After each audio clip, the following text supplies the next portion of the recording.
ચાંદને કાગળ તારલાને શબ્દ બનાવી ખત લખું છું. ઈશ્વર, તારો દિલથી આભાર વ્યક્ત કરું છું. અમારા જીવન બાગમાં મારી દીકરી તારું સ્વાગત કરું છું.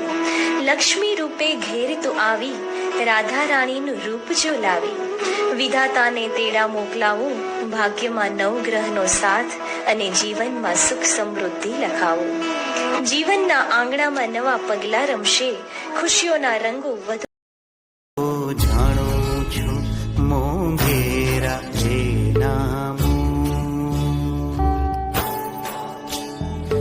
અખંડ રહેજો રે અજવાળા, ઓ આકાશે રેવા વાળા, લખજો હે તેથી એના લેખ. હારું તુજ પર